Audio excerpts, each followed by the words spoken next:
નમો લક્ષ્મી યોજનાના અસરકારક અમલીકરણથી ધોરણ 9 થી 12માં અભ્યાસ કરતી વિદ્યાર્થીઓના શાળામાં પ્રવેશમાં છેલ્લા 2 વર્ષમાં નોંધપાત્ર વધારો થયો છે, જેના માટે રૂપિયા 1250 કરોડની જોગવાઈ સૂચવું છું. માનનીય અધ્યક્ષશ્રી, મહિલા પ્રતિનિધિત્વને પ્રોત્સાહિત કરવા રાજ્યમાં આઈટીઆઈમાં અભ્યાસ કરતી તમામ દીકરીઓ માટે નમો કૌશલ્ય લક્ષ્મી યોજના જાહેર કરું છું, જેના માટે રૂપિયા 40 કરોડની જોગવાઈ છે. આ મહિલા આઈટીઆઈ માટે આ ફર્સ્ટ ટાઈમ આયોજન કર્યું છે. આ વખતે વિધવા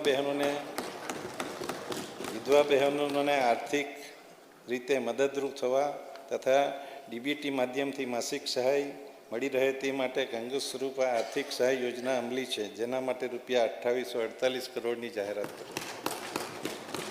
રાજ્ય સરકાર દ્વારા 1091 મહિલા હેલ્પલાઇન, મહિલા પોલીસ સ્ટેશનો અને સીસીટીવી નેટવર્ક દ્વારા મહિલાઓની સુરક્ષા વ્યવસ્થા મજબૂત બનાવવામાં આવી છે. માનનીય અધ્યક્ષશ્રી, રાજ્યના સર્વાંગી વિકાસને ગતિ આપવા તેમજ વિકસિત ગુજરાત 2047ના લક્ષ્યને સાકાર કરવા ગુજરાત રાજ્ય ઇન્સ્ટિટ્યુશન ટ્રાન્સફોર્મેશન એટલે ગ્રીડની રચના કરવામાં આવી છે. ગ્રીડ દ્વારા ઇન્ફ્રાસ્ટ્રક્ચર, ઇનોવેશન, ઇન્ડિવિજ્યુઅલ અને ઇન્સ્ટિટ્યુશન્સ આ 4 આયામો પર આધારિત લાંબા ગાળાનો અને પરિણામલક્ષી વિકાસનું આયોજન થઈ રહ્યું છે.